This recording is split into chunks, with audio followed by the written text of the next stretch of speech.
Hey, welcome back to AP. ये हो क्या रहा है? आप सभी का स्वागत है इस चैनल पे। आज हम आपके लिए कुछ क्वेश्चन लेकर आए हैं टाइम एंड टेंस का, एक बहुत इंपॉर्टेंट टॉपिक, और ये हर एग्ज़ाम के लिए इम्पॉर्टेंट है। Any other competitive exam, board exam, हर चीज़ एग्ज़ाम, जो भी एग्ज़ाम हो, टाइम एंड टेंस का जो क्वेश्चन है, इसको करने से पहले कुछ चीज़ें। टाइम एंड टेंस यानी टेंस और टाइम, ये दोनों तो अलग चीज़ें हैं। अगर एक सेंटेंस लिखा हुआ है, उसमें टाइम और टेंस दोनों का समय एक हो सकता है। कुछ ऐसे सेंटेंस है जिसमें टेंस तो प्रेजेंट है लेकिन टाइम फ्यूचर है, या फिर दोनों सेम है। टेंस जो हम लोग पढ़ते हैं, तो टेंस का मतलब है कि आप टेंस में पढ़ते क्या हो? टेंस में एक्शन को पढ़ते हो। टेंस में एक्शन को पढ़ते हैं, यानी जितने प्रकार के टेंस है उतने प्रकार के एक्शन है। और एक्शन कितने प्रकार के? तो 4 प्रकार के। एक इंडेफिनिट है, कॉन्टिन्यूअस है, परफेक्ट है और परफेक्ट कॉन्टिन्यूअस है। ये 4 प्रकार के एक्शन होते हैं।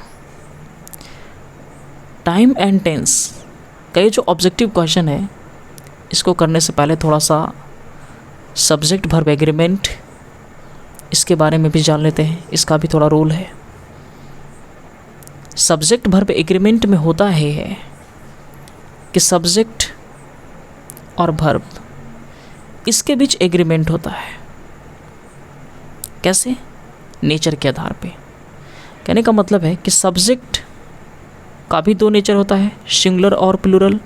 वर्ब का भी 2 नेचर होता है, सिंगुलर और प्लूरल। एग्रीमेंट नेचर के आधार पे होता है। एग्रीमेंट कैसे होगा? जब दोनों का सेम कास्ट एंड क्लास होगा। यानी कहने का मतलब है सब्जेक्ट सिंगुलर तो वर्ब सिंगुलर, सब्जेक्ट प्लूरल तो वर्ब प्लूरल। SSPP, ये कॉम्बिनेशन याद रखना है। कुछ और चीज़ें, जो वर्ब एस से समाप्त होगा या ई से समाप्त होगा, वो जनरली नेचर में सिंगुलर होगा, और जो बिना एस के होगा वो जनरली प्लूरल होगा। यहाँ तो कोई दिक्कत? चलिए आगे बढ़ते हैं। ये चीज़ों को भी ध्यान में रखना है। V1 और V5, इसमें एस नहीं होता है, इसमें एस होता है। तो ये सिंगुलर है नेचर में, और ये नेचर में प्लूरल है। ये प्लूरल और ये सिंगुलर। अब हम लोग एक्सरसाइज शुरू कर सकते हैं। पहला सेंटेंस है कि ही एलवेज, उसके बाद लेट। इसमें हमें समझना है कि एलवेज क्या होता है। एलवेज का मतलब हमेशा, सदैव, यानी ये हमारे फ्रिक्वेंसी को दिखाता है। किसका? एक्शन का। हम ये बोलते हैं कि वह हमेशा यहाँ आता है, यानी उसका आने का जो एक्शन है वो बार बार रिपीट होता है। इसका मतलब है हम कैसे एक्शन की बात कर रहे हैं? तो वो एक्शन जो रेगुलर है, जो हैबिचुअल है, जो एक्शन रिपीटेड है। तो वो एक्शन जो रेगुलर, हैबिचुअल, रिपीटेड होता है, वो एक्शन प्रेजेंट इंडेफिनिट टेंस का होता है। तो सिंपल सी बात है, प्रेजेंट इंडेफिनिट टेंस का अगर होता है तो हमें सिर्फ 2 चीज़ें याद रखना है। एक वर्ब का पहला फॉर्म, वर्ब का 5वां फॉर्म, यही प्रेजेंट इंडेफिनिट है। अब इसमें हमें यही चीज़ को देखना होगा कि V1 और V5 कहाँ पे है। तो पहला ऑप्शन है कम, फिर है वेंट, केम, यानी बी और सी, तो वर्ब का सेकंड फॉर्म, ये पास्ट हो जाएगा। कम्स और कम, ये V1 और V5 है, यानी ए और डी। तो इसमें से होगा क्या? एग्रीमेंट करा देंगे। ही के साथ कम का प्रयोग नहीं करेंगे, नेचर में कम प्लूरल है, तो कम्स हो जाएगा। यानी पहला का क्या बनेगा? पहला का डी बनेगा। पहला का डी। आगे बढ़ते हैं। पूनम, उसके बाद रांची, यस्टरडे। इसको कैसे बनाया जाए? तो यहाँ पे देखना है कि यस्टरडे लगा हुआ है। यस्टरडे कहने का मतलब है कि हम कैसे समय की बात कर रहे हैं? पास्ट की। यानी एक्शन का जो टाइम होगा वो तो तुम्हारा पास्ट हो गया, और जब एक्शन का टाइम पास्ट है तो इसका मतलब है कि टेंस भी पास्ट होना चाहिए। हम बीते हुए कल की बात कर रहे हैं, भूत की बात कर रहे हैं, वो तो तुम्हारा पास्ट है। तो जब ये पास्ट है तो टेंस भी पास्ट होना चाहिए। टेंस पास्ट कैसे होगा?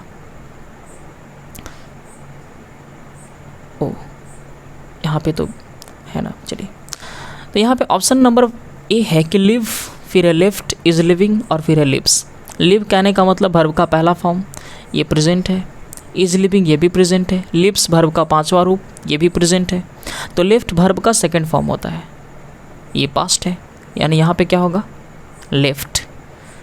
सेकंड का क्या बन जाएगा, सेकंड का बनेगा बी, लेफ्ट, लेफ्ट हो जाएगा।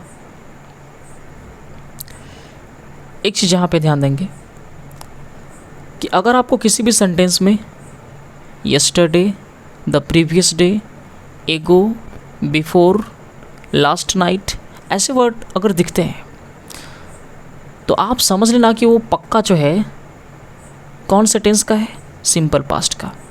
सिंपल पास्ट का है यानी उसमें आप हमेशा भी2 का प्रयोग करेंगे, यानी उसके लिए हमेशा जो है वर्ब के सेकंड फॉर्म की तलाश करेंगे। अब नंबर तीसरा में आते हैं, द सन, उसके बाद इन द वेस्ट। सूरज और पश्चिम, इसका संबंध क्या हो सकता है, यानी कहने का मतलब है कि सूर्य जो है पश्चिम में डूबता है, सूर्य का पश्चिम में सूर्यास्त होता है। तो बोलो हम जनरल फैक्ट की बात कर रहे हैं, तो जितने भी जनरल फैक्ट हैं, प्रोवर्ब हैं, डॉक्ट्रिन है, प्रिंसिपल है, जितने भी चीज़ें हैं, ये सब लोकोक्ति, कहावत, सिद्धांत, तथ्य, ये हमेशा जो है प्रेजेंट इंडेफिनिट टेंस में होते हैं।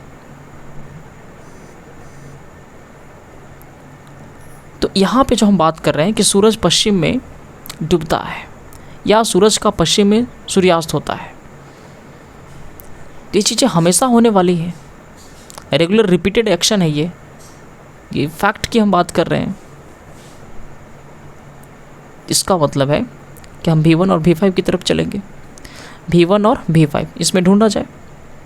तो द सन है तो सेट होगा, सेट्स होगा, हैज सेट होगा या फिर नन होगा, क्या होगा, सेट तुम्हारा V1 है, सेट्स आपका V5 है, इसमें हो जाएगा सेट्स, यानी तीसरा का B बनेगा।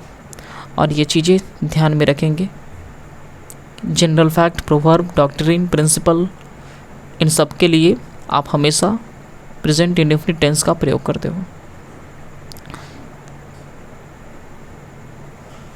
तीसरा का बी।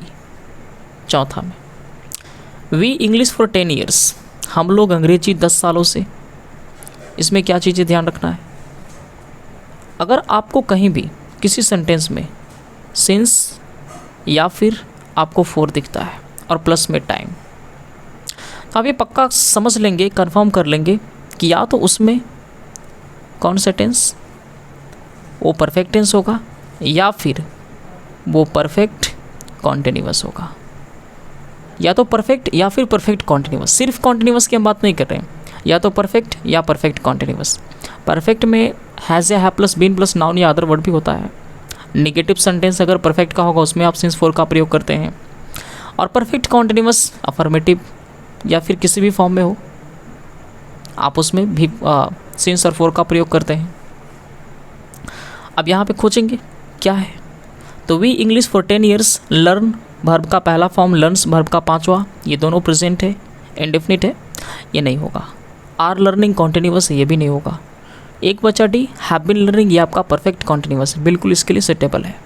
यानी चौथा का क्या बनेगा, चौथा का बनेगा ऑप्शन नंबर डी। नंबर 5, पांचवा में कि डिड यू, उसके बाद इट, इसमें क्या किया जाए।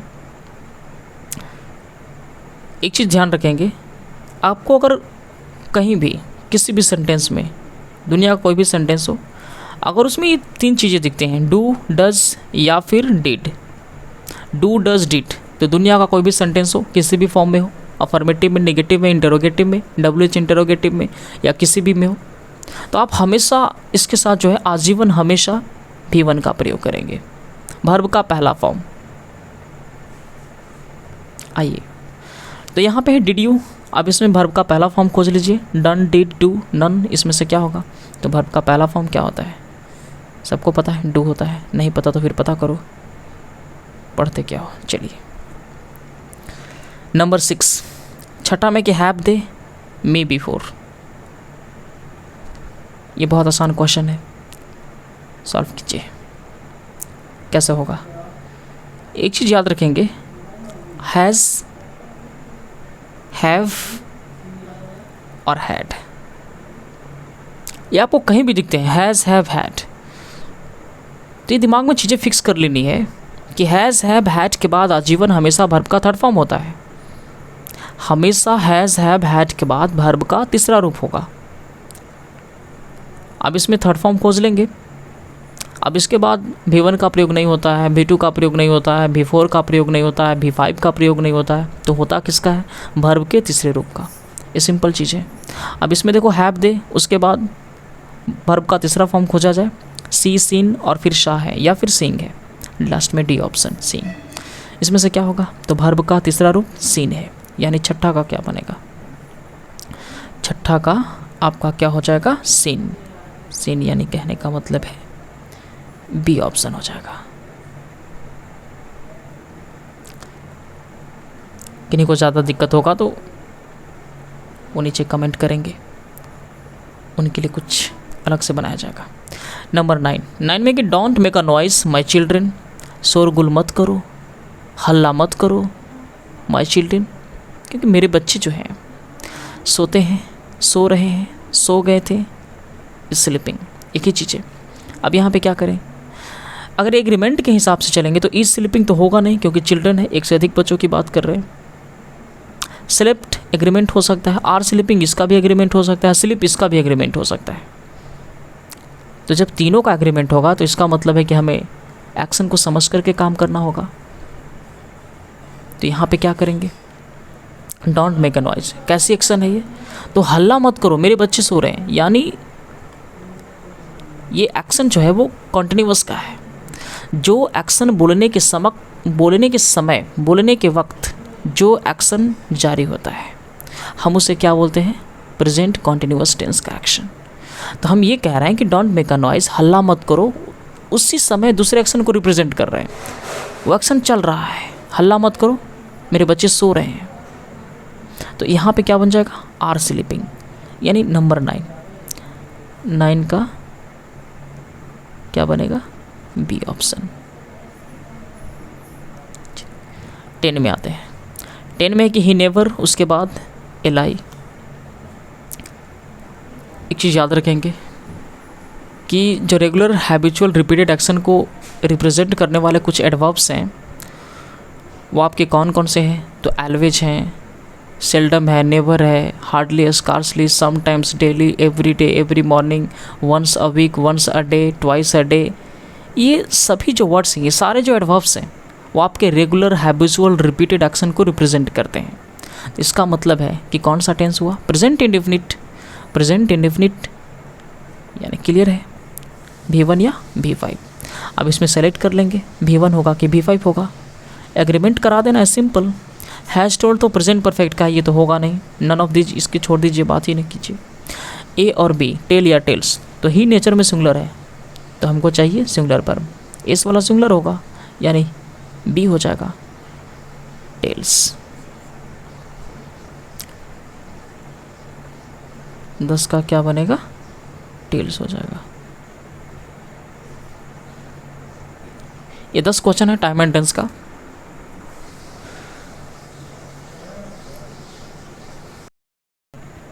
नंबर 11, 11 नंबर देखते हैं। इफ़ ही कम्स, उसके बाद आई ब्लैंक्स हिम, इसको कैसे सॉल्व किया जाए? तो ये जो सवाल है ना वो कंडीशनल सेंटेंस का है। अब इसके लिए थोड़ा सा आपको कंडीशनल का ज्ञान होना जरूरी है।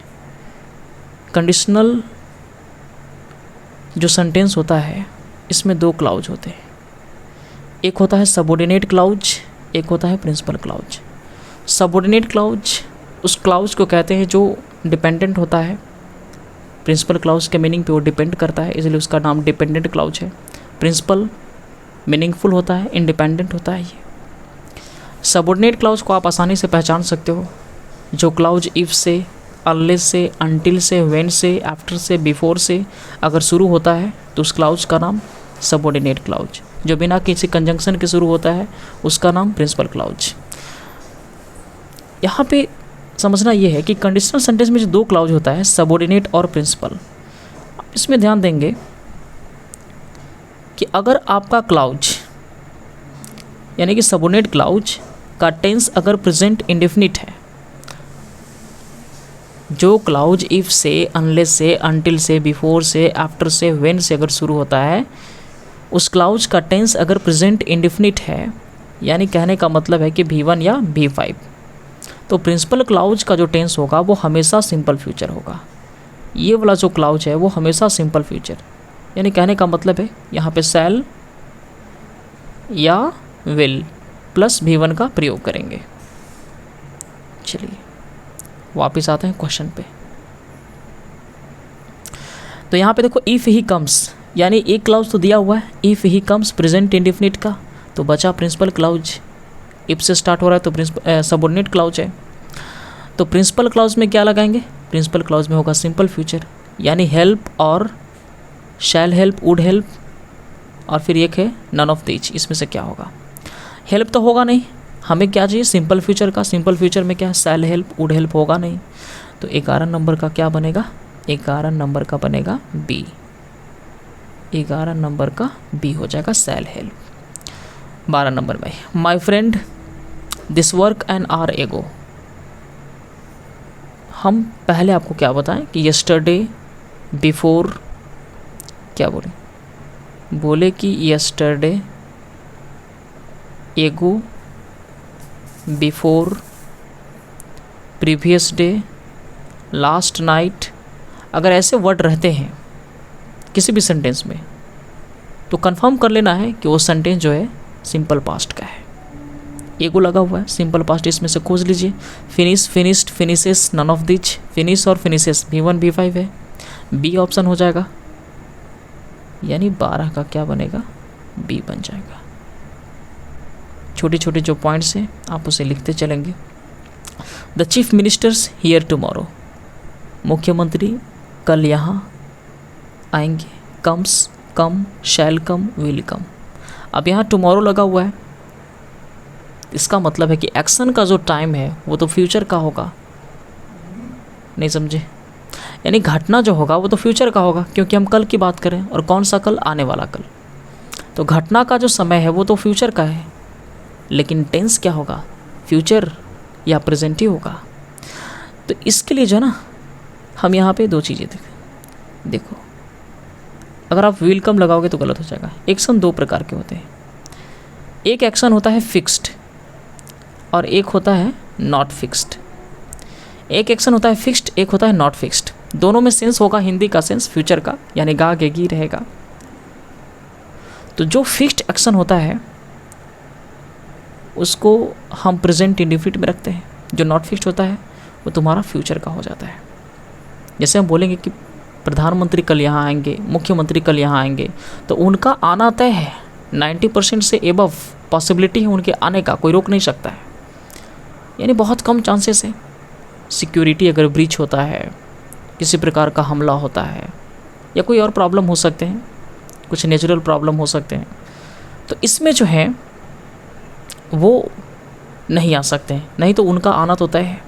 दूसरी तरफ अगर हम अपनी पर्सनल चीज़ों की बात करें तो वो हम पे डिपेंड करता है, हम आ भी सकते हैं और नहीं भी आ सकते हैं, वो हमारे ऊपर, हमारी मर्जी। लेकिन उनका जो शेड्यूल होता है वो पब्लिकली अनाउंस होता है और उसमें उनको आना तय है। अगर नहीं आएंगे तो फिर उनका नाक नहीं रहेगा। समझ रहे हैं? अच्छी बात है। जैसे नहीं समझे, कहने का मतलब है कि अगर हम ये बोलते हैं कि 20 सितंबर से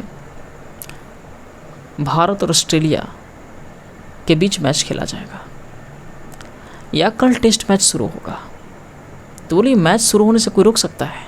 नहीं, ये चीज़ होना बिल्कुल तय है।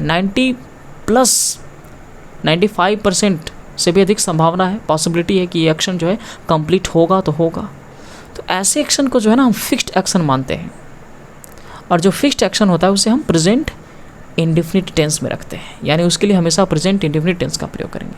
और जो नॉट फिक्स्ड होगा उसके लिए सिंपल फ्यूचर का, चाहे उसमें सेंस किसी का भी हो, उसका टाइम जो भी हो, फ्यूचर हो या फिर कुछ भी हो। तो यहाँ पे मुख्यमंत्री को आना है, ये तुम्हारा फिक्स्ड एक्शन में होगा, तो आप इसके लिए प्रेजेंट इंडेफिनिट टेंस का प्रयोग करेंगे। इसका क्या बन जाएगा, 13 नंबर का कम्स, यानी इसका ऑप्शन नंबर ए हो जाएगा। आगे ये 14 में कि Mishra ji a story at this moment, at this moment है, यही स्पेसिफिक वर्ड है, ये फ्रेज याद रखेंगे। एट दिस मोमेंट यहाँ पे जो लिखा हुआ है, eight this moment, now, currently, eight this moment, now, currently, at present, at the moment, ये सभी वर्ड्स आपको किसी भी सेंटेंस में दिखेंगे तो आप एक कंफर्म कर लेंगे, ये पक्का जो है प्रेजेंट कॉन्टिन्यूअस टेंस का एक्शन होगा। तो 14 का हो जाएगा, 14 में क्या है, इज राइटिंग, है ना, ए, यानी आपका ऑप्शन क्या बन जाएगा, 14 का ए। नंबर 15 में कि many student here to read, इसमें क्या, इसमें तो कोई टेंस का एक्शन तो समझने वाली बात नहीं है। इसमें आप क्या करेंगे, इसमें जो है मेनी स्टूडेंट है, कम्स, कम, आर कमिंग, इसमें से क्या होगा, आपको मेनी को समझना है। मेनी को हम दो तरीके से पढ़ते हैं, मेनी को हम दो तरीके से पढ़ते हैं। कहने का मतलब है कि अगर मेनी के साथ आप डायरेक्ट प्लूरल काउंटेबल नाउन का प्रयोग करते हैं तब तो आप प्लूरल वर्ब लगाएंगे, लेकिन अगर आप मेनी के साथ ए एन लगा देते हैं और उसके बाद एस सी एन का प्रयोग करते हैं, जैसे मेनी स्टूडेंट है ना, मेनी प्लस ए या फिर एन, एस सी एन, तो ये जो सब्जेक्ट है ना, मीनिंग दोनों का सेम होगा, लेकिन ये जो सब्जेक्ट का स्ट्रक्चर है ये सिंगुलर का बन जाता है और आप इसके बाद हमेशा सिंगुलर वर्ब का प्रयोग करते हैं। इसको ध्यान में रखेंगे। अगर मेनी के साथ डायरेक्ट पीशियन आता है तब तो वर्ब जो है वो प्लूरल हो जाएगा, लेकिन अगर मेनी के साथ ए या फिर एन, एस सी एन आता है तो वर्ब सिंगुलर होगा। तो 15 में क्या बनेगा, 15 का हो जाएगा सिंगुलर वर्ब में क्या है, कम्स, यानी ए हो जाएगा। इसका क्या हो जाएगा, ए।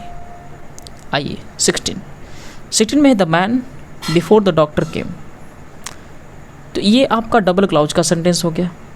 इसमें क्या समझना है, इसमें समझना है कि अगर पास्ट में दो घटना होता है, दो एक्शन फिनिश्ड होते हैं, एक एक्शन के बाद दूसरा एक्शन होता है, उसमें क्या है कि आपका एक्शन बढ़ जाएगा, एक एक्शन आपका फर्स्ट होगा, एक एक्शन जो है आपका सेकंड हो जाएगा। तो फर्स्ट एक्शन के लिए हमेशा जो है पास्ट परफेक्ट टेंस का प्रयोग करेंगे और सेकंड एक्शन के लिए हमेशा जो है सिंपल पास्ट टेंस का प्रयोग करेंगे। फर्स्ट एक्शन के लिए किसका प्रयोग करेंगे, पास्ट परफेक्ट, और सेकंड एक्शन के लिए सिंपल पास्ट। अब यहाँ पे देखो, the man before the doctor केम, यानी आदमी मर गया डॉक्टर के आने से पहले। तो यहाँ पे एक एक्शन तो दिया हुआ है, द डॉक्टर केम, यानी सिंपल पास्ट का दिया हुआ है, तो हम ऐसे जोड़ कर रखेंगे। अगर मान लो एक क्लाउज सिंपल पास्ट का है तो दूसरा क्लाउज पास्ट परफेक्ट का होगा, एक क्लाउज अगर पास्ट परफेक्ट का है तो दूसरा क्लाउज सिंपल पास्ट का होगा। तो यहाँ पे सिंपल पास्ट दिया हुआ है, इसका मतलब पास्ट परफेक्ट हो जाएगा। तो 16 का क्या बनेगा, हैड डाइड, हैड डाइड, ये कौन सा हो जाएगा, ये ऑप्शन नंबर बी हो जाएगा। 17 when she was 12 years old, ये भी डबल क्लाउज का सेंटेंस है। When she was 12 years old, यानी उसके बारे में हमें पहले से इन्फॉर्मेशन दिया जा रहा है कि जब वह 12 साल की थी। When she was 12 years old, she well, अच्छा गाती है या अच्छा गाती थी या अच्छा गाई है, तो सिंपल सोचा जा सकता है। इन्फॉर्मेशन पास्ट का है तो टेंस भी पास्ट का होगा। सिंपल सोचो कि अगर एक क्लाउज पास्ट का है तो दूसरा क्लाउज पास्ट का ही होगा, इसमें कोई शक वाली बात नहीं है। तो जबकि यहाँ पे ऑप्शन में क्या है, सिंग, ये प्रेजेंट है, V1 है, ये तो होगा ही नहीं। हैज संग, ये भी प्रेजेंट परफेक्ट है, ये भी नहीं होगा, तो सैंग हो जाएगा, ये पास्ट है। 17 का क्या बनेगा, 17 का बन जाएगा बी। नंबर 18 में क्या है, 18 में है, 18 में yesterday I A horrible movie, यानी यहाँ पे हमें पहले इन्फॉर्मेशन मिला यस्टरडे, यानी हम बात कल की कर रहे हैं, वो कल जो बीत चुका है। इन्फॉर्मेशन हमें ये मिला कि हम पास्ट की बात कर रहे हैं, तो पास्ट की बात कर रहे हैं तो हम टेंस भी किसका प्रयोग करेंगे, पास्ट का। हम क्या बोले, यस्टरडे अगर आपको जहाँ भी दिखता है, यस्टरडे अगर आपको जहाँ भी दिखता है, तो यस्टरडे अगर आपको जहाँ भी दिखता है तो आप हमेशा सिंपल पास्ट टेंस का प्रयोग करेंगे। यहाँ देखो, watch, watched, have watched, none of these, इसमें से क्या होगा, V2 क्या है तुम्हारा, वॉच्ड, यानी 18 का क्या बनेगा, 18 का बनेगा B। ठीक है, आगे बढ़ते हैं 19 पे। आई वॉज स्टडिंग, मैं पढ़ रहा था, अध्ययन कर रहा था, वाइल माई फ्रेंड, उसके बाद फिर क्या होगा, प्ले, इज प्लेइंग। इसको आप ऐसे भी लॉजिकली सोचो, हम अभी क्या बोल रहे हैं कि अगर एक क्लाउज पास्ट का है तो दूसरा क्लाउज भी पास्ट का ही होगा। पहला क्लाउज अगर प्रेजेंट का है तो दूसरा भी प्रेजेंट का होगा। सिंपल सोचा जा सकता है, नहीं तो फिर बैलेंस में नहीं ना होगा। बैलेंस में तभी होगा जब एक प्रेजेंट है तो दूसरा भी प्रेजेंट हो, एक पास्ट है तो दूसरा भी पास्ट। यानी पहला क्लाउज आई वॉज स्टडिंग, ये पास्ट का है, वाइल माई फ्रेंड। देखो पहला आंसर, पहला जो ऑप्शन है इसमें वाज प्लेइंग है, दूसरा में प्ले, प्ले यानी वर्ब का पहला फॉर्म, ये तो तुम्हारा प्रेजेंट हो जाएगा, ये होगा ही नहीं। इज प्लेइंग, ये भी आपका प्रेजेंट हो जाएगा, प्रेजेंट कॉन्टिन्यूअस यानी प्रेजेंट ही हुआ, ये भी नहीं होगा। तो वाज प्लेइंग हो जाएगा, यानी बनेगा क्या, 19 का ए हो जाएगा।